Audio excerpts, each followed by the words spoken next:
방송에서 제공하는 투자 정보는 투자 판단에 대한 조언입니다. 방송에서 제공하는 주식의 가치, 가격 상승 및 가격 하락에 대해서는 방송사에서 보장하지 않습니다.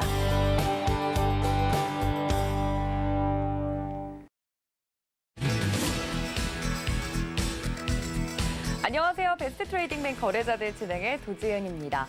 한파 특보가 내려진 가운데 기온은 계속 내려가지만 우리 시장은 불금 그 자체였습니다. 불타는 금요일장까지 마무리가 됐는데요. 코스피 지수 단숨에 3,100선을 뚫어주면서 3,150포인트 선에서 마무리가 됐습니다. 이렇게 잘 가다 보니까 이제는 좀 무서울 지경인데 근데 여러분 그거 알고 계셨나요? 이렇게 불타는 장 속에서도 하락 종목의 수가 더 많았습니다. 우리 시장에 대해서 면밀하게 살펴봐야 될 때인 것 같은데요. 오늘 박원재 위원님과 함께 시장 이야기 준비했으니까 채널 끝까지 고정 부탁드립니다. 또번 방송에서 제공해 드릴 정보는 투자 판단에 대한 조언일 뿐 해당 주식의 가치나 수익률을 보장하고 있지는 않고요. 또 서울경제TV는 자본시장 통합법 준수하고 있습니다. 1:1 투자 상담과 유사 수신행위 등 모든 불법 사항을 엄중하게 금지하고 있다는 말씀까지 전해드리면서 불타는 금요일 베스트 트레이딩맨 거래자들 지금 바로 출발합니다.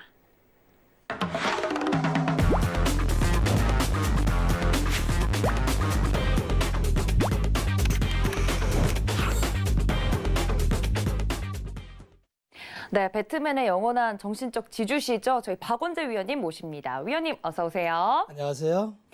네, 이상하게 새해 들어가기 전부터 시작되기 전부터 금요일 날 자꾸 휴일이 겹치다 보니까 맞아요. 저희 박 위원님을 지금 3주 만에 봬요. 맞아요. 그렇게 됐어요. 그러니까요. 네. 일단 새해 복 많이 받으시고요. 고맙습니다. 네, 새해에도 저희 위원님과 함께하게 돼서 너무 영광입니다. 그런데 위원님이 안 계신 이 3주 동안 우리 시장 정말 활활 불타고 있습니다. 맞아요.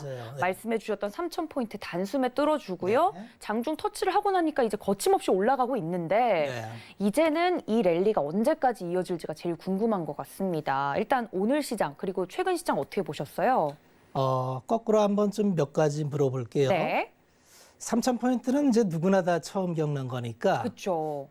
이런 장을 당연히 처음 겪으셨죠. 네, 제가 주식시장에 한 30년 있었으니까 나름 좀 있을 만큼 있었는데 그렇죠. 저는 어땠을 것 같아요? 혹시 이런 장을 전에도 경험해 보셨나요, 위원님? 이런 장은 처음인 것 같고요. 네. 유사한 장은 몇 번 있었죠. 기억하실지 모르겠지만 제가 지난 5월부터 방송에 나와서 트렌드 얘기를 좀 했었죠. 그렇죠. 과거에 80년대부터 트렌드 얘기하면서 트렌드가 잡히면 굉장히 오래 갑니다. BBIG가 현재의 트렌드입니다. 수소가 나왔을 때 탄소 제로 이거는 아주 중요하게 봐야 되니까 오래 갑니다. 이 캐즘을 벗어난 이 트렌드는 최소 16개월에서 36개월 갑니다. 네. 라는 얘기를 했었고 제 공방을 통해서는 지금 장의 아마 포인트는 바닥 대비 3배를 타겟으로 할 겁니다. 1450포인트를 기준으로 하면은 4500포인트까지는 아마 갈 것 같습니다. 라는 얘기를 드렸었어요. 네. 간단하게 이제 제 말이 현실이 돼 가니까 생각보다 어떻게 진행되고 있는지와 그 근거를 다시 한번 말씀을 드릴게요. 네. 지금 장은 유동성 장입니다. 유동성 장 중에서 핵심은 과거에 바닥에서 저점 대비해서 3배 오른 국면이 3번이 있었다는 말씀을 드렸고 그 3번의 국면은 80년도 말, 85년부터 90년 사이에 130포인트에서 1000포인트 간 게 한 구간이고요. 두 번째는 IMF를 맞아서 우리나라 경제가 절단나서 275포인트까지 떨어졌다가 1000포인트 간 게 두 번째입니다. 네. 세 번째는 중국이 세계 공장이 되면서 골드락시를 이뤘던 2003년부터 2007년 사이에 9.11 테러로 세계 경제가 불확실성을 보였던 500포인트를 출발해서 2000포인트 간 게 세 번이에요. 네. 이 세 국면의 특징을 보면 가장 큰 게 가계 자금이 증시로 들어왔다. 이런 얘기입니다. 네. 자, 그러면 가계 자금이 들어왔는데 왜 이렇게 최근에 우리가 10년 동안 박스를 그리다 보니까 사람들은 한국 주식의 시장에 대해서 굉장히 폄하를 하고 박스피라는 오명이 있었죠. 외국인과 기관이 사지 않기 때문에 의미가 없다는 얘기를 했었죠, 작년에. 네. 그때 제가 뭐라고 드렸나요? 지금 장은 개인이 주도하는 장이고 과거에도 이렇게 역대급 유동성 장은 항상 가계 자금이 들어와서 했다. 평균적으로 주식 주변 자금이라고 합니다. 증시 주변 자금은 예탁금과 주식형 펀드를 일컫습니다. 이게 보통 주식시장을 깔아놓은 평균이 2%대인데 뭐에 2%대냐 하면 유동성 기준으로 우리가 시중 유동성을 평가할 때 M2라는 걸 기준으로 삼아요. 네. M2 들어봤어요? 그게 뭘까요, 위원님? 본원통화를 M1이라고 합니다. 한국은행에서 발권은행이 본원통화 돈을 빵 찍으면 이거를 은행에 주죠. 네. 은행이 그럼 그 돈을 가지고 이제 여신을 합니다. 네. 여신을 하기 전에 이제 그게 돌아와서 은행에 들어오면 단기성 예금으로 남죠. 네. 그래서 은행의 단기성 예금으로 잡혀 있는 걸 M2라고 하고 통상 유동성은 M2를 보고요. 네. 이게 비통화금융기관인 제2금융권까지 합산하면 M3로 합니다. 아, 그러니까 시장에 얼마나 돈이 많이 풀어져 그렇죠. 있는가를. 시장의 네. 유동성이 얼마나 있느냐는 보통 M2 기준으로 하고요. 네. 증시 주변 자금에 들어왔을 때 보통 평자는 2%에서 2.5%가 깔리는 게 정상입니다. 작년 말에 아마 M2가 3,100조 정도 될 거예요. 네. 과거 제가 말씀드렸던 통계치를 보면은 자꾸 제가 과거를 드리는 건 현 시장에 얼마까지 갈지를 예측하려면은 이런 데이터를 가지고 비교하는 게 좋습니다. 자, 80년도 말에는 제가 데이터를 찾지 못했어요. 90년도 말에는 가계자금 부부에서 M2 대비 증시 주변 자금이 얼마 들어왔었냐면 10%가 들어왔었어요. 2003년도에는 6% 들어왔었습니다. 대단했죠? 지금 예탁금이 70조죠. 네. 주식형 펀드 잔액이 75조인데 아마 그거 100% 채우지를 않으니까 평균 주식형 펀드의 잔액은 아마 70% 정도 돼 있을 겁니다. 그럼 아마 현재 주식형 펀드 남아있는 잔액이 50조 정도 될 것 같아요. 네. 120조가 현재 증시 주변 자금으로 있어요. 현재 아까 M2가 얼마라 그랬죠? 기억 못하는데. 3,100조 네. 기억하세요? 3,100조. 네. 3,100조가 현재 대한민국에 있는 M2 잔고입니다. 2006년 기준으로 해서 6%를 잡으면 3,6은 18, 180조가 되네요. 현재 잔고에서 한 60조 정도 더 들어올 여력이 있고요. 만약에 2099년 IMF 때처럼 10%가 간다면 300조죠. 네. 아직도 170조가 더 들어올 수 있죠. 아. 그런데 여기서 한 번 더 생각해 볼게요. 그동안 대한민국은 부동산 중심으로 가계자산이 형성돼 있어서 전 세계에서 유일하게 부동산 대 주식 자금의 비중, 금융자산 비율이 8대2까지 갔다가 지금 한 7.8대 2.8 네. 수준입니다. 네. 이게 정상적으로 가려면 6.5대 3.5까지는 가야 돼요. 그럼 돈이 지금 들어와야 그런 징조가 조금 보여요. 네. 부동산 하는 사람은 절대 주식 시장으로 잘 넘어오지 않아요. 이번에 처음으로 부동산 하던 자금이 주식으로 넘어옵니다. 이번에 가계자금 번위 부분은 역대급이라고 봐야 될 것 같아요. 자, 정리해 드릴게요. 지금 시장은 이 올라가는 구조를 이거 다음 시간에 좀 설명드릴 텐데 네. 지금 할까요? 우리가 기술적 분석을 하는 이유는 위치를 알기 위해서 기술적 분석을 합니다. 그런데 기술적 분석 차트 그려놓고 선 긋는 건 의미가 없어요. 지금은 다 어떤 지표를 들이대도 다 과열입니다. 그러면 이 과열하에서 왜 팔았을까요? 사람들이 지금 오늘 삼성전자가 7.12%가 올랐습니다. 삼성전자의 7.12% 오르는 거는 굉장히 이례적인 현상입니다. 자, 그러면 오늘 삼성전자의 호가창을 한번 볼게요. 화면 들어가나요? 호가창을 보면은 매수 잔량이 39만 5천 주, 매도 잔량은 123만 5천 주 이렇게 되어 있습니다. 자, 이걸 보고 우리 시청자분들은 어떤 느낌이 드시나요? 매도세가 압도적으로 높다고 생각하시는 분은 굉장히 시장을 단편적으로 보시는 거고요. 매수 잔량이 이렇게 작은 게 굉장히 강한 장입니다. 이거를 체결 강도라고 하는데 우리가 이 호가창을 보면은 매도를 하겠다고 하는 사람은 대체로 깔아놓죠. 그렇죠. 깔아놓는 사람들은 적극적 매도자가 아닙니다. 네. 그냥 오면 팔리고. 아니면 그냥 걸어놓은 거예요. 네. 이거 뭐 설마 이 가격 오겠어 하고 걸어놨는데 이번 주에 털린 겁니다. 아, 팔고 싶어 판 게 아니에요. 네. 설마 이 가격 올까 하고 매도에 걸어놨는데 매수세가 쭉 따라와서 잡아먹어서 털린 겁니다.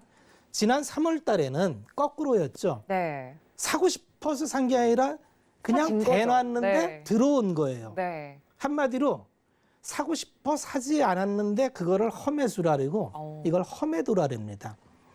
지금 시장은 매도가 없습니다. 제가 그 얘기를 드렸죠. 시장의 투자 주체를 보면 대한민국의 주체별 성향을 보면은 대한민국 시총이 이제 한 100조, 50조 이렇게 될 것 같아요. 코스피 기준으로. 이 구성을 보면 외국인 투자자 비중이 가장 높습니다. 한 36, 7% 될 것 같네요. 두 번째는 대주주와 기관이 있죠. 네. 요 두 개의 비율을 합치면은 또한 40%대? 그래서 합 75, 6%는 매도를 할 수 없는 물량, 잠긴 물량이라고 합니다. 네. 대주주가 팔겠습니까? 아니요. 연기금이 비중이 높아서 파는데 기관은 또 순환 출자 구조니까 순환 출자 구조에 있는 법인들은 팔 이유가 없어요. 그렇게 잠겨 있는 물량이 76%라고 보면 유통 물량은 24%. 2000조 기준으로 하면은 한 470조? 자, 지금 100조가 들어왔습니다. 이게 연못 속의 공룡인데 지금은 신고가를 넘어서 사상 최고가를 경신하는데 팔아야 될 이유가 없는 물량들이에요. 자, 적극적으로 팔기 위해서는 세 가지가 필요합니다. 나는 충분한 차익을 먹었기 때문에 팔 거야라는 것과 네. 두 번째는 더 좋은 대체제가 생겼어요. 주식보다 더 좋은 대체제가 생겨서 파는 경우. 세 번째는 포트폴리오 리밸런싱 차원에서 파는 경우가 있습니다. 지금은 이 세 가지 중에 어떤 것도 해당되기가 좀 어려운 국면. 쉽게 얘기해서 시장에 가계자금 너비부로 물밀듯이 들어오는데 팔아야 될, 적극적으로 팔아야 될 물량은 없습니다. 그러다 보니까 지금은 지표가 하나도 안 맞습니다. 제가 환율도 안 맞고요. 네. 정말 30년 동안 잘 보는 지표가 변동성 지표예요. 네. 다 버리고 이거 하나 남겨놨는데 이거 안 맞습니다. 이거 안 맞는 거 30년 동안 처음 봅니다. 변동성 지수라는 게 이렇게 올해 변동성 지수를 보면은 쭉 끌어서 보여드릴게요. 이렇게 올라간다는 거는 이 변동성 지수라는 건 파생 상품의 프리미엄을 얘기합니다. 옵션 가격을 보면 이번에 콜 옵션에서 200배가 났습니다. 200배가 났다는 거는 콜 매도를 친 사람이 발등에 불이 떨어졌어요. 이게 다음 주에 청산을 해야 되는데 이걸 물어줘야 됩니다. 그러니까 이 매도 친 주체는 어떻게 해서든지 지수를 누르려고 합니다. 그래서 보통 변동성 지수가 이렇게 올라가는 때가 시장이 폭락하는 때예요. 자, 10월 말 올라갔었죠. 9월 말, 8월 말, 6월 말, 3월 말. 여지없이 변동성 지수가 솟구치는 때에는 시장이 무너집니다. 네. 이것마저 뚫고 올라갈 만큼 지금은 매도 공백의 가계 무부에 따른 매수 공백. 그 전제는 4차 산업을 전제로 한 새로운 산업의 패러다임 등장입니다. 작년 동안 수없이 드렸던 말씀인데 결론을 드리겠습니다. 지금 장은 쉽게 꺾일 수 있는 장이 아니고요. 이 호가창 보는 법을 이게 짧은 시간에 안 돼서 내일 공방 시간에 조금 보충 설명을 드릴 생각인데 시장은 차트나 이런 걸로 분석하기보다도 시장 이면에 있는 투자 주체들 간의 심리 이런 걸 파악할 때가 훨씬 잘 맞을 때가 많습니다.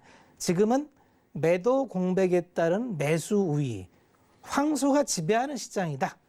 그렇게 보시면 될 것 같습니다. 알겠습니다. 시장에 대해서 많은 힌트를 드렸습니다. 그런데 이 시간이 이제 부족하셔서 주말에도 방송을 통해서 여러분들 만나 뵌다고 하는데요. 저희 위원님께서 무료 온라인 방송 준비를 해주고 계시다고 합니다. 토요일 오후 1시에 서울경제TV 더하기 채널 통해서 저희 위원님의 무료 온라인 방송 만나보실 수 있으니까요. 들어가면 저희 위원님께서 정말 시장에 대해서 이제는 3000포인트 시대, 우리가 걸어가 보지 않은 길을 걸어야 되기 때문에 때문에 여러분들 많은 무기가 필요할 것 같습니다. 공부하시고 싶으신 분들 꼭 이번 주에 이 방송까지 챙겨봐 주시면 좋을 것 같고요. 그리고 여러분들 노란톡 활짝 열려 있는 거 알고 있으시죠? 이런 정보들 서울경제TV 배트맨 검색 정확하게 하시고 들어오시면 저희 위원님들과 만나볼 수 있다는 점까지 강조드리도록 하겠습니다. 투데이 이슈 확인해 보면서 시장 이야기 더 나눠보도록 하겠습니다. 투데이 이슈 지금 확인해 보시죠.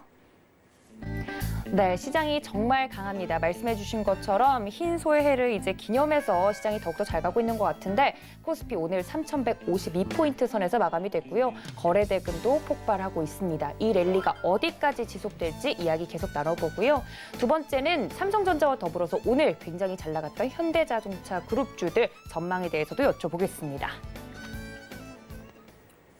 네, 말씀해 주신 것처럼 정말 아무런 지표가 다 맞질 않아요. 뭐 환율도 그렇고요. 미 금리 상승에도 불구하고 우리 시장 너무 잘 가고 뭐 호재 혹은 악재, 이슈라고 꼽힐 수 있는 것들도 시장을 흔들어 놓고 있지 못합니다. 그 정도로 우리 시장의 유동성이 풍부하다는 이야기인데 일단 오늘 시장을 이끌었던 여러 가지 이슈들이 있었지만 삼성전자가 또 이슈였어요. 어느 정도냐면 주변에서 말씀해 주셨잖아요, 위원님. 부동산을 하거나 기존에 뭐 주식에 관심이 없었던 분들도 삼성전자가 작년 3월에는 얼마였는데 지금 9만 전자를 그리고 10만 전자 그 이상을 바라보고 있다는 걸 저한테 역으로 물어보더라고요. 그래서 주식이 정말 많은 분들의 일상에 들어와 있구나, 주식 시대구나라는 걸 느끼는데 위원님은 어떠셨나요, 오늘? 제 공방에 들어와서 아마 보셨던 분들은 제가 다 얘기해드린 흐름대로 가고 있는 거고요. 아마 우리 시장이 주도를 하게 되면 이제 두 가지가 필요합니다. 시장에는 유동성은 기본이에요. 네. 근데 유동성만 있다 해서 시장이 가지는 않아요.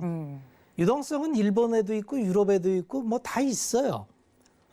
지금은 전 세계가 통화 공급을 있는 대로 다 해놨기 때문에 유동성은 풍부한데 이 유동성을 바탕으로 해서 이 유동성을 담을 수 있는 그릇이 꿈이 좀 제대로 형성이 돼야 되는데 국내 시장은 이제 여러 가지 면에 있어서 리밸런싱을 합니다. 어떤 리밸런싱을 하냐면 자산 구조의 리밸런싱과 산업 구조의 리밸런싱을 해요. 지금은 100년 만에 모든 게 바뀌는 세월이라 그랬죠. 네. 에너지가 바뀌고 산업이 바뀌어요. 그동안 100년 동안 지배했던 탄소 경제에서 탄소는 탄화수소 복합물이라 그랬죠. 네. 석탄과 석유와 가스를 통해서 에너지를 얻던 구조에서 이제는 더 이상 오늘 날이 엄청 혹한이 찾아왔잖아요. 그렇죠. 이거 기후 온난화 때문에 그랬다 그랬죠. 네. 북극에 있는 얼음이 녹으면서 북극의 기단을 붙잡아줘야 되는데 붙잡아주지를 못합니다. 그러다 보니까 북극에 머물러야 될 한랭 기단이 한반도까지 내려와서 지금 우리는 북극에 있는 기온을 맛보고 있는 거예요. 어쩐지, 네. 네. 그런데 문제는 북극에 녹기 시작한 북극남극의 얼음이 다시 얼까요? 그러진 않겠죠. 그거를 티핑 포인트라 그러는데 네.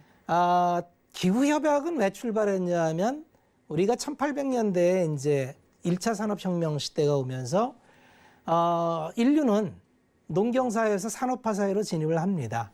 그러면서 처음에 출발했던 게 석탄으로 면직공업을 일으킵니다. 그때 주요했던 건 기관차였죠. 그래서 시꺼먼 연기를 내면서 막 열차가 달리는 게 초기 산업 시대의 모습입니다. 그때는 그게 부의 상징이었어요. 그런데 이게 쌓이고 쌓여서 탄화 구조는 탄소와 수소의 결합물입니다. 탄소와 수소가 결합해서 이게 산소를 만나면 열을 발생을 합니다. 이 열 에너지를 우리는 가지고 산업화를 일으키는 거죠. 네. 문제는 이 탄소와 C와 산소의 O2가 만나서 CO2, 이산화탄소를 배출을 합니다. 이 이산화탄소가 문제예요. 이 이산화탄소가 지구 온난화의 주범이 돼서 대기층을 막아서 복사를 막아버립니다. 그러면은 태양이 이 지구에 비춰지면은 이게 우주로 튕겨나가야 되는데 이걸 머무르게 하는 거예요. 그래서 지구가 뜨거워집니다. 이 뜨거워지는 정도가 어느 정도 뜨거워졌냐 하면 산업화 이전보다 1970년대에 가니까 1도씨가 높아졌다 그래요. 그래서 1.5도씨 이상 높아지게 하지 말자라는 게 기후협약의 출발입니다. 그래서 네. 94년에 교토 의정서를 통해서 자율협약으로 규제를 합니다. 우리가 선진국이 가장 많이 배출을 하니까 산업화에 있는 기업들, 국가들은 좀 봐주고 선진국은 좀 탄소 줄이는 거에 협의를 해서 탄소 거래하는 시장을 좀 만들자. 이런 것도 만들어 봤고요. 다만 페널티는 없었습니다. 그런데 이렇게 가보니까 안 돼요. 왜 그러냐면 아니 돈 들어가는 걸 기업들이 굳이 하려지 않겠죠. 페널티도 없는데. 그리고 전 세계의 탄소 배출 1위를 하는 국가가 중국인데 중국은 신나게 산업화를 통해서 지금 뭐 석탄 떼고 석유 떼 갖고 네, 이제야 발전을. 아니 이제 뭐 돈 열심히 벌고 있는데 이걸 멈추라고? 노 땡큐. 난 안 해. 그래서 미국은 오바마 행정부 때 야 우리라도 열심히 하자 그래서 파리 기후 협약을 맺습니다. 그래서 네. 이건 여기는 의무 강제화 조항을 넣었어요. 그런데 이거를 트럼프 대통령이 다 뒤집어 버립니다. 그랬죠. 세상이 다시 암흑기로 돌아갔죠. 제가 작년 초에 이 기후 협약은 인류의 생존 문제이기 때문에 이건 정말 봐야 됩니다. 그 가장 중심이 친환경차가 눈에 들어오는 거고 에너지를 하는 게 수소 경제이기 때문에 풍력 단지를 정말 잘 보십시오. 두 테마가 지금 움직이는 거에 더해서 4차 산업이 진행되면은 이제 모든 게 이제 IT화 됩니다. 플랫폼화 됩니다. 그럼 거기에 들어가는 게 이제 메모리 반도체뿐만 아니라 시스템 반도체, CPU, GPU, AP 뭐 이런 것들이 엄청 들어갑니다. PMIC 뭐 이런 것들이 엄청 들어가는데 그걸 시스템 반도체라 그러는데 시스템 반도체는 예전에 시장이 뭐 메모리 시장보다는 컸지만 중요도에 있어서 그렇게 뭐 딱 과점화돼 있어서 치고 들어오지 않았는데 지금 시장은 4차 산업 들어가면 모든 게 시스템 반도체가 들어가야 되는데 세계에서 이걸 할 수 있는 유일한 기업이 TSMC와 삼성전자입니다. 네. 오늘 삼성전자가 슈팅한 이면에는 TSMC가 3나노 공정에서 브레이크를 걸렸다는 해외발 뉴스와 유동성과 이제 삼성전자가 드디어 시크리컬 반도체의 호황과 불황에 따라서 업앤다운을 하는 아주 경기 민감형 기업에서 성장 동력을 얻었다는 겁니다. 성장 동력을 얻었다는 것은요, 기업의 평가를 다시 해야 되는 요인이고 그동안의 밸류에이션을 PBR 1.2배 이상 못 줬던 이 기업의 PBR 밸류로 이제는 2.0배, 3.0배가 가능하다는 얘기입니다. 그래서 제가 공방에서 삼성전자 시가총액 1000조가 될 날을 기대해봐도 좋겠습니다. 그러면 우리 코스피 지수는 4,000포인트를 당연히 넘길 거고 그렇죠. 그 뒤를 바쳐서 현대차가 갈 겁니다라는 얘기를 했었는데 제가 드린 말씀보다 너무 빨리 가서 사실은 저도 좀 당황스럽습니다. 뭐 시간이 제한돼 가지고 뭐 이 얘기를 하면 또 밤새 할 텐데 여기까지 그쵸. 해야겠네요. 네, 알겠습니다. 뭐 코스피 3,152포인트 선 이면에는 시총 1위 종목이죠. 삼성전자의 또 활약이 있었기 때문에 또 이렇게 지수가 잘 가는 것이 가능했고 또 이번 연도에 들어서는 반도체 슈퍼사이클 이야기가 계속 나오고 있습니다. 여러분들 포트 구성에 삼전 뭐 꼭 가지고 있지 않더라도 관련된 종목들에 대한 흐름들을 체크할 수 있는 종목들은 있어야 될 것 같다라는 이야기까지 드리도록 하겠습니다. 더 자세한 이야기는 이번 주 일요일이죠. 저희 위원님께서 준비하고 계신. 토요일입니다. 아이고 토요일이군요. 네, 제가 주말을 너무 길게 봤네요. 토요일이면 바로 내일이네요. 내일입니다. 네, 내일 저희 위원님께서 무료 온라인 방송에서 이야기를 해주신다고 하니까 제가 일요일에도 뵙고 싶었나 봐요. 죄송합니다. 토요일 날 저희 위원님께서 더 자세하게 이야기를 해주신다고 하니까 꼭 참여해 주시면 좋을 것 같고요. 저도 들어가서 볼 겁니다, 위원님. 네.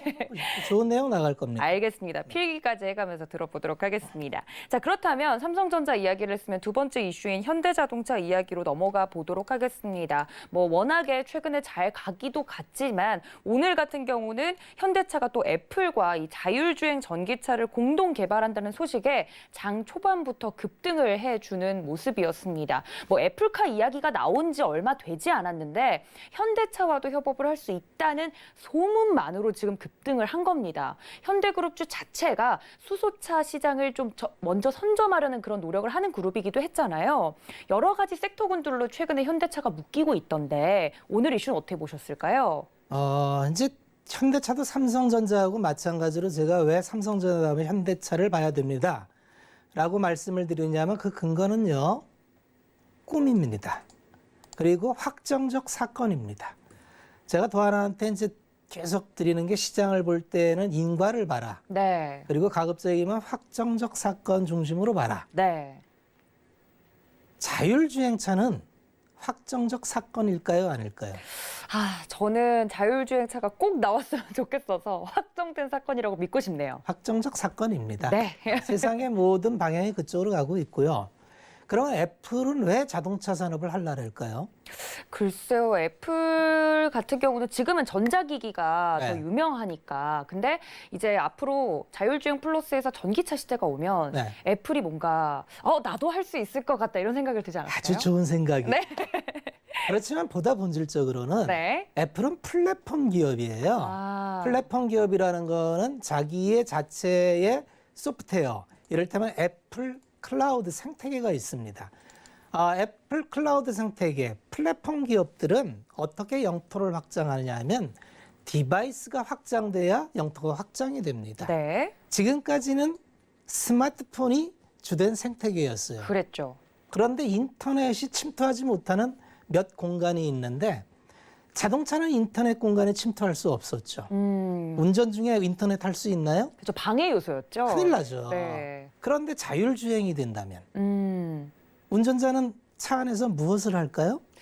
인터넷을 해야겠네요. 네. 사무를 보겠죠. 네. 넷플릭스도 보게 될 거고 사무도 볼 거고. 그러면 애플 입장에서는 굉장한 영역 확장이 됩니다.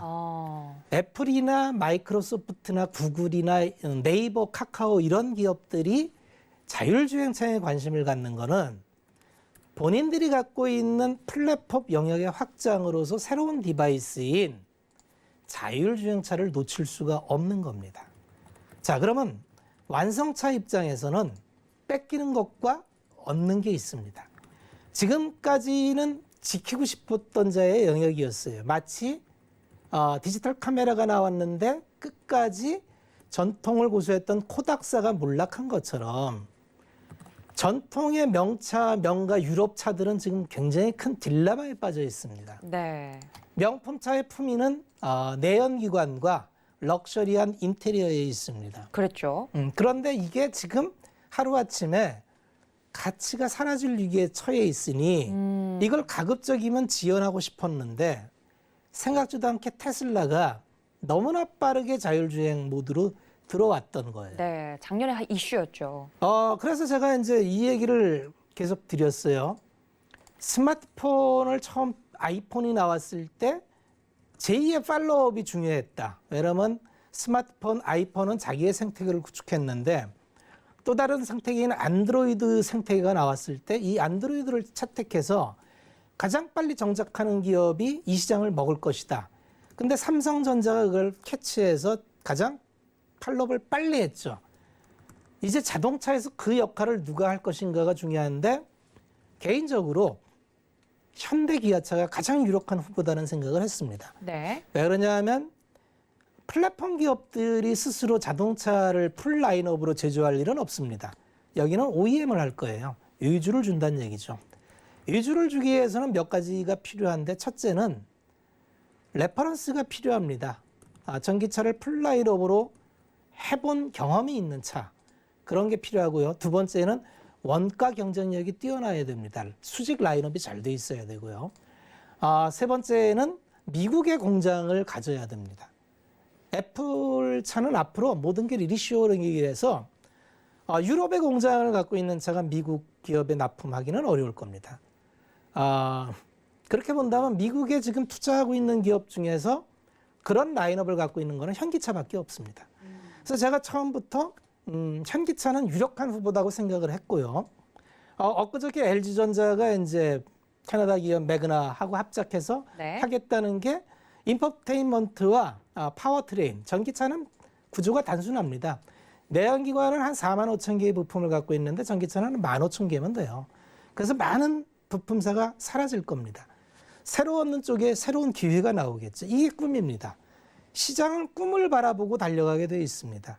이쪽의 꿈 밸류체인단을 천천히 살펴보시면 전기차 자율주행에 들어가면 반드시 들어가는 게 자율주행 시스템 반도체가 들어가고요. 자율주행 V2X를 실행할 수 있는 통신 모듈 같은 게 들어갈 거고요. 위성 모듈, 그 다음에 레이더, 라이다 뭐 이런 것들이 들어갈 텐데 요새 시장을 보시면 그쪽 탄력이 엄청 좋습니다. 뭐 인포뱅크나 뭐 에이테크 솔루션이나 뭐 라닉스나 뭐 이런 종목들이 엄청 많이 나올 텐데 시장의 흐름을 이해하시면 그런 기업들이 보입니다. 이 하단에 있는 기업들이 뭔가. 그래서 지금 굉장히 부지런히 찾아보면은 시장이 굉장히 여전히 기회가 많고 지수가 많이 올라서 부담스럽다가 아니라 새로운 시대를 열 때 어떤 기업들이 이 기회에 승차할 수 있는 가능성이 있는가. 지금은 이 게임입니다. 88년도 뭐 이때 하고 99년도 IT 버블 때는 꿈만 갖고 움직였습니다. 그렇죠. 실체가 없었는데 꿈만 갖고도 새로운 기술 같은 경우는 1000배가 올랐습니다. 꿈만 가지고 1000배가 올랐습니다. 유동성하에. 근데 지금은 실체가 있는 기업이 제법 있습니다. 제가 보니까 지금 해봐야 전부 5배 미만 올랐어요. 5배 미만 올랐습니다. 많이 오른 게 아닙니다. 네. 다만 심리적으로 두렵습니다. 왜냐하면 많이 올랐다는 건 우리가 지난 10년을 통해서 엄청나게 혼나봤기 때문에 그래서 계속 얘기지만 시장은 나의 예측과 상상이 필요 없고 비중 조절과 관리와 올바른 방향성을 가지고 길잡이를 간다면 올 시장도 만만치 않은 기회를 주는 시장은 맞을 거고요. 다만 2번의 허들 정도는 예상했죠. 2번의 허들을 대비한 치밀한 전략만 갖추신다면 그렇게 두려움을 갖지 않아도 되는 시장이다. 그렇게 말씀을 드리겠습니다. 알겠습니다. 시장을 보는 더 큰 눈이 좀 필요할 때인 것 같습니다. 새해 계획에 여러분들 이런 시장을 보는 눈, 이제 기를 수 있는 계획들도 함께 좀 들어가 있으면 좋을 것 같네요. 오늘의 이슈 이렇게 좀 정리를 해보고요. 저희는 좀 더 자세한 종목 이야기죠. 마켓 트렌드 시간으로 돌아오겠습니다. 잠시만요.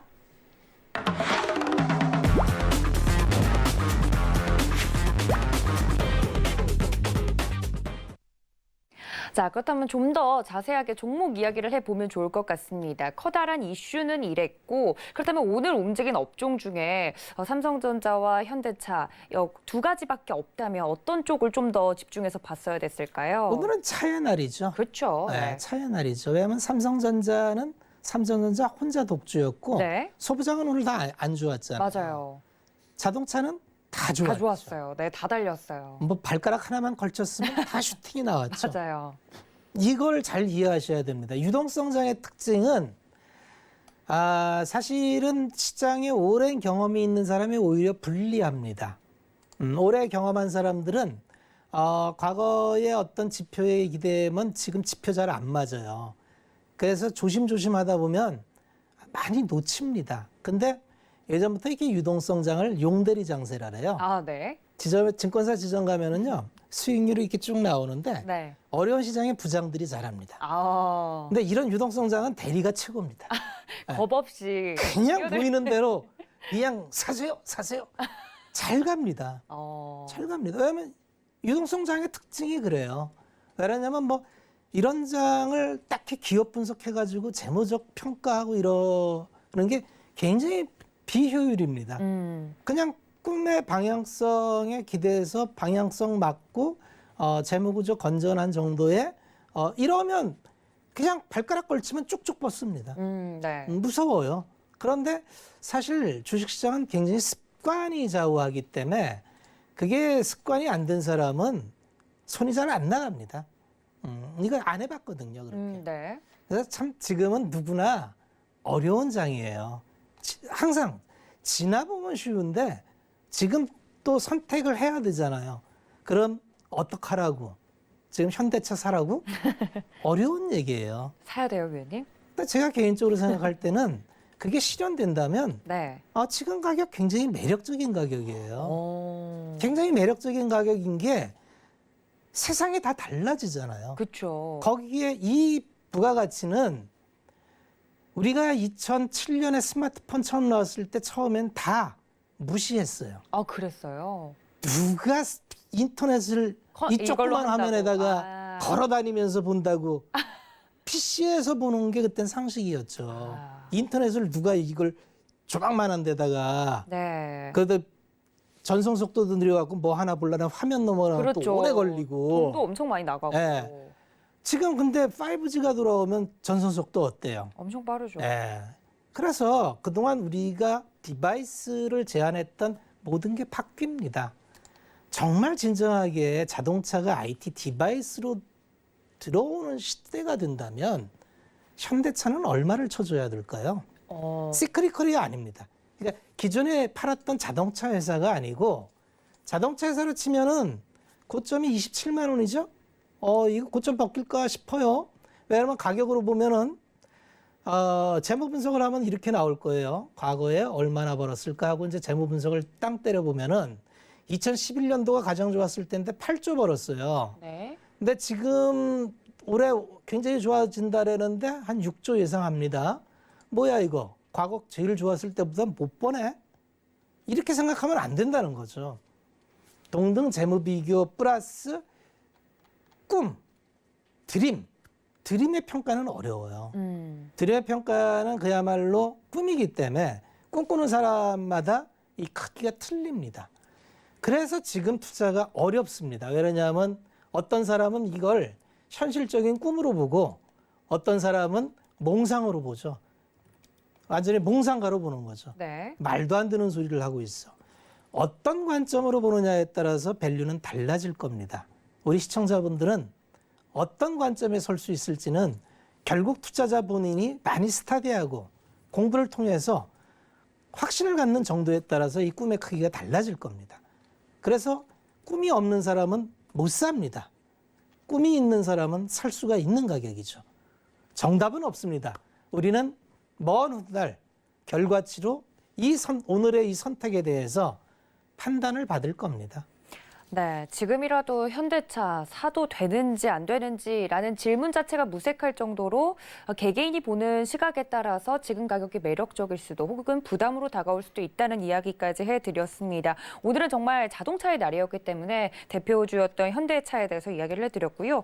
그렇다면 이제 다음 패러다임에 조금 편승해서 수익을 낼 수 있는 내일장 이야기를 좀 해보도록 하겠습니다. 이번 주 새해 첫 주에 들어서만 시장이 이렇게 강하게 올라왔는데 다음 주장에 움직일 만한 종목들, 다음 달 혹은 내후년 더 이상을 바라볼 수 있는 종목들을 빨리 골라야 될 것 같아요. 위원님 어떤 종목을 눈여겨볼까요? 글쎄요. 요새 뭐 너무 순환이 빠르고 이쪽 저쪽에서 폭죽놀이를 해서 사실은 종목 선택하는 건 부담입니다. 그러면 이제 이럴 때는 아까도 얘기했지만 확정적 이벤트나 뭐 이런 거 중심으로 선택하면은 좀 도움이 됩니다. 최근에 삼성전자에서 이제 삼성 디스플레이에서 3년 만에 투자 재개 소식이 들어왔죠. 아직까지는 이제 설입니다. 최근에 그래서 디스플레이 장비 쪽이 좀 움직여요. 네. 장비주는 특징이 수주가 나올 때 왕창 몰려 나오기 때문에 레버리지 효과라는데 삼성 디스플레이가 투자 재개가 들어가면은 이제 이 파일럿을 설치하고 이제 공장 팹 들어가고 그럼 장비가 들어가거든요. 네. 엄청난 실적이 나옵니다. 그러면 그럴 수밖에 없는 게 네. 투자를 한다는 게 이제 뭐 저 생산 시설을 늘리는 거 아니에요. 지금까지는 그렇죠. 안 했단 말이죠. 네. 장비주는 이때밖에 매출이 안 나와요. 그래서 이때 반짝하다가 장비주 투자는 정말 조심하셔야 될 게 이 사이클이 한번 꺾이면 정말 급격하게 꺾입니다. 그러니까 이 섹터별로 특징을 잘 파악을 하셔야 돼요. 그래서 마지막에 장비주 타면은요, 한 3년은 고생합니다. 아이고, 네. 시크릿컬이 되게 그래요. 시크릿컬 기업이 되게 그런데, 투자의 경험이 없으신 분들이 하기는 좀 조심스러운 분위기입니다만, 좀 단기적이거나, 이게 좀 발빠르게 하실 수 있는 분. 이거는 절대 내년까지 갖고 가도 좋다 이런 종목이 아닙니다. 네. 근데 만약에 재개가 된다면 즉시 움직일 수 있는 게 뭐 이런 겁니다. 뭐 ICD나 HB 테크놀로지, AP 시스템, 로체 시스템, 비아트론, 뭐 아바코 뭐 이런 기업들이 대체적으로 어떤 그 전공정 후공정으로 해서 납품을 하는 기업들이고 최근에 또 움직임이 좋아요. 그래서 이제 움직이기 초입인데 만약에 이제 투자가 재개돼서 본격적으로 발주가 들어가는 소식이 나온다면 사실 그때 투자해도 늦지도 않습니다. 생각보다 장비주 탄력이 대단히 좋습니다. 아마 관심 있는 분들은 한번 오늘 불러드린 종목들 한번 깔아놓고 한번 천천히 살펴보시면 움직임이 재밌을 것 같습니다.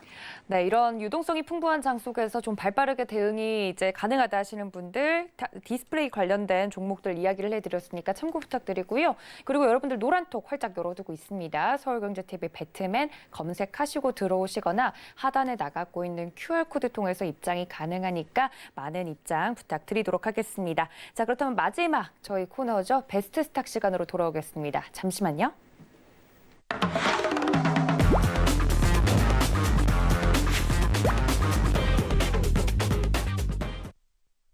네, 2021년 새해부터는 이제 마지막 코너 위원님들이 직접 소개해주는 종목 코너로 좀 바뀌었습니다. 어떤 종목을 좀 눈여겨보고 계시는지 궁금한데 아까 살짝 이제 시작하기 전에 건설주 이야기를 저희가 했었잖아요. 그렇죠. 3주 만에 만나서 이제 네. 이야기를 들어서 한 달 전부터 건설주 맞아요. 저 장관 바뀔 때 그날 맞아요. 그날부터 건설주 꼭 보라고 하셨는데. 틀림없이 바뀔 거다. 맞아요. 이게 너무 잘 이제 갔어요. 우리가 이제 주식시장을 볼 때는요.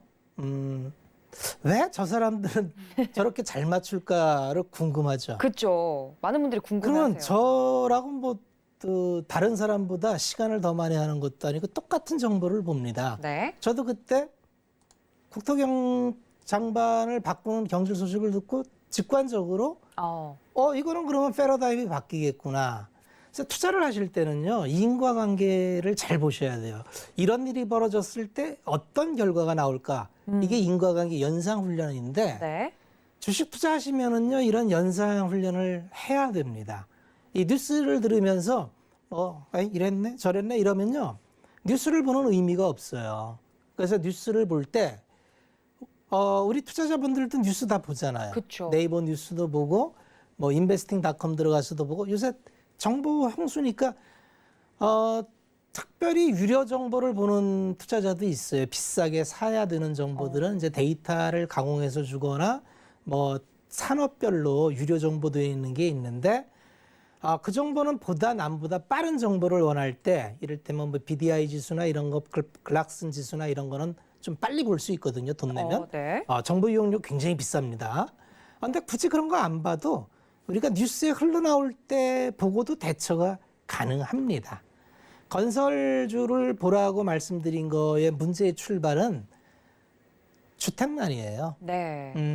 현 정부가 이제 주택에 대한 정책을 수요 억제책을 쓰다 보니 네. 아니 수요를 억제해서 공급이 늘어나지 않잖아요. 그렇죠. 그러다 보니까 아니 이제는 필수제인 살 집이 없는 거죠. 그 집값이 전세도 없는 거예요. 네, 전세는 아니죠. 그러다 보니까 이제 이게 쌓이고 쌓여가지고 이제 그 난리 치다 보니까 이거 안 되겠다, 바꿔야 되겠다. 그게 이제 그 시그널로 나타났던 거고요. 그럼 장관 교체였죠. 네. 눈치 빠른 투자자는 참고 참다가 그래서 제가 이제 대형 건설주, 도심 재개발 중심으로 간다 그랬죠.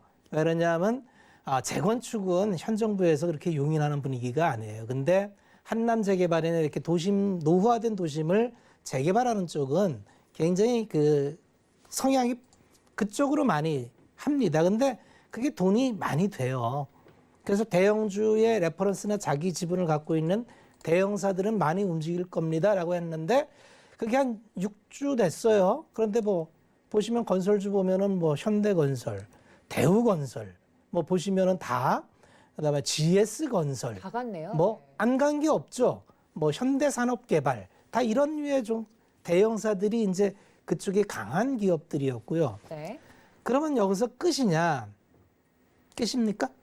글쎄요. 한두 번 이렇게 종목이 움직인 걸로 끝나지 않을 것 같은데요. 패러다임이 바뀌었는데. 이제 우리 도하나도 많이 프로가 됐어요. 네. 한 번 흐름이 바뀌면 그건 오래 가요. 그러니까 우리 투자자분들이 자꾸 뉴스나 테마에 익숙해서 오늘 뉴스 붙고 빡 들어가면 이게 갔다가 원위치 되니까 그렇죠. 이게 빨리 시세 났을 때 팔아야 돼요. 그러면 왜냐면 수익 났다가 다 없어지는 걸 하도 경험을 많이 하다 보니까 네. 이제는 좀 수익 나면 못 견디고 맞아요. 파는 거예요. 아까 제가 말씀드렸죠. 지금의 매도 세력은 팔고 싶어서 판 게 아니라 대놓고 그냥 매도 당한 거예요. 맞아요. 삼성전자 팔고 싶지 않았어요. 내가 5만 원에 잘 사가지고 에이 과거에 보니까 10% 잘 안 넘던데 그러면 5만 5천 원에 그냥 대놨어요. 근데 근데 팔렸어요. 밥 먹고 갔다 오니까 팔린 거죠. 그리고 다시 그 가격이 안 안 와요. 네. 이게 6만 원, 6만 5천 원, 7만 원, 7만 5천 원, 8만 5천 원. 이게 팔고 싶어 판 게 아니고 분할 매도 당한 거네요. 대놨는데 팔렸는데 자 팔았으니까 어때요? 내가 판 가격보다 좀 싸야 사잖아요. 그렇죠. 절대 그 가격 안 올 그 거예요. 가격 안 오니까 어때요? 다 옛날 내가 저 주식 오를 줄 알고 샀었는데 팔렸다. 팔렸어. 판 게 아니에요. 팔렸어. 근데 매도 주문은 누가 냈어요? 내가 냈잖아요. 그렇죠. 팔릴 줄 몰랐다 해서 안 판 게 아니에요. 주식시장은 원위치가 없습니다. 아 이거 저 장난이었어. 응? 다시 시작해. 이런 게 없습니다. 저 연습 게임이 없죠. 그래서 매수할 때 신중하게 해야 되고 그래서 투자 아이디어와 방향성 이걸 정해놓고 들어갔으면 투자 아이디어가 나올 때까지 진득하게 해야 됩니다. 자, 오늘 가지고 나온 전설은 동부건설이에요. 네. 왜 동부건설을 가지고 나왔냐면 대형사들은 시세들이 너무 날 만큼 났어요. 그러다 보니까 아이고 이거 뭐 살려고 봤더니 다들 너무 올랐어. 좀 안 오른 것 중에 탄탄한 거 없나 봤더니 눈에 띄는 게 동부건설이었어요. 차트 보면 아시겠지만 뭐 이것도 안 오른 건 아닌데 상대적으로 덜 올랐고요. 재무적으로 굉장히 안정감이 있습니다. 이 회사가. 전체적으로 업종의 프레미엄을 받으면 그동안 건설주는 굉장히 그냥 평가를 못 받아서 다 3, 4 이렇습니다. PBR 다 언더. 근데 이게 재평가를 받으면 평가라는 건 미인대회라서 시장이 바라보는 관점이 바뀌면 똑같은 기업이 더 쳐줍니다. 지금 건설업은 좀 더 쳐주는 분위기로 가고 있고요. 그렇게 본다면 이제 역량 있는 기업들, 물론 대형주가 가장 유리합니다만 중견건설사 중에서도 동부건설은 옛날에 이제 동부센트리빌이라는 네. 아주 브랜드 가치가 있는 고급 주택의 대명사였어요. 근데 동부가 이제 망하면서 이게 워크아웃 돼가지고 이제 인수당했는데 동부건설을 인수한 기업이 M&A를 잘하는 기업입니다. 이게 모태가 이제 MK전자를 모태로 갖고 있는데 지주회사는 키스톤 에코프라임이라는 지주회사를 갖고 있어요. 이 회사가 갖고 있는 게 또 한국토지신탁이라는 개발신탁이라는 회사도 갖고 있어요. 이번에 또 한진중공업 인수를 또 했어요. 그러니까 네. M&A를 굉장히 잘해요. 한진중공업 인수를 하니까 또 뭔 브랜드를 부가적으로 받았냐면 해머르라는 주택 브랜드를 또 갖고 있어요. 그리고 또 거기 부산의 공장이 아주 요지입니다. 이게 사업주가 될 확률도 많아요. 기타 등등 이러저러. 재무적으로도 굉장히 좋아요. 재무적으로도 흠잡을 데가 없습니다. 시가총액 3,200억인데 연간 수익이 대단해요. 뭐 올해 한 600억 벌어요. 퍼 한 5배밖에 안 돼요. 쌉니다. 전망 좋습니다. 앞으로 여러 가지 M&A와 시너지 효과를 통해서 갈 날이 많아요. 그냥 급등하기는 좀 어렵습니다. 근데 갖고 계시면 그냥 기회비용 뭐 한 16,000원까지는 뭐 조만간에 타치하지 않을까 그렇게 보는데 지루한 종목이니까 급한 분들은 그렇게 비중 있게 실지는 않았으면 좋겠어요.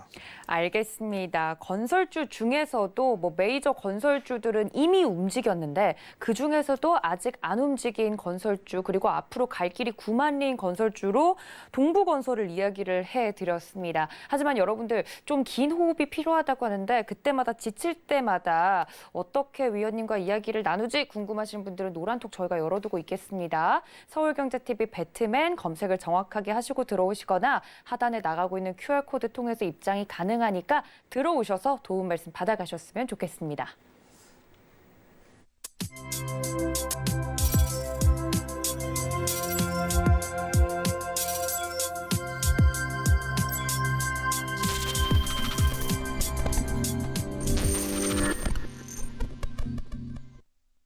네, 저희 박원재 위원님과 오늘도 1시간 동안 이렇게 재미있는 주식 이야기 나눠봤습니다. 그런데 내일 토요일 오후 6시에도 저희 위원님께서 무료 온라인 방송 통해서 아이고 죄송합니다. 제가 1시인데 제가 듣고 싶은 시간으로 들었나 봐요. 오후 1시. 제가 점심 먹고 꼭 가도록 하겠습니다. 네. 저만 또 늦을 뻔했네요. 여러분, 토요일 오후 1시라고 합니다. 저희 위원님께서 무료 온라인 강연을 통해서 이 시장에 대해서 좀 더 자세하게 꿀팁들 전해드린다고 하니까 잊지 마시고 함께해 주시면 좋을 것 같습니다. 자, 이렇게 1시간 동안 함께해 주신 저희 위원님 보내드리면서 인사의 말씀 나누겠습니다. 위원님 고맙습니다. 또 본 방송에서 제공해 드린 정보는요. 투자 판단에 대한 조언일 뿐 해당 주식의 가치나 수익률을 보장하고 있지는 않고요. 또 서울경제TV는 자본시장통합법 준수하고 있습니다. 1:1 투자 상담과 유사 소신행위 등 모든 불법 사항을 엄중하게 금지하고 있다는 말씀 전해드리면서요. 토요일 오후 1시 저 도하나도 이제 무료 온라인 강연에 들어갈 테니까 내일까지도 많은 시청 부탁드립니다. 지금까지 시청해 주신 여러분 고맙습니다.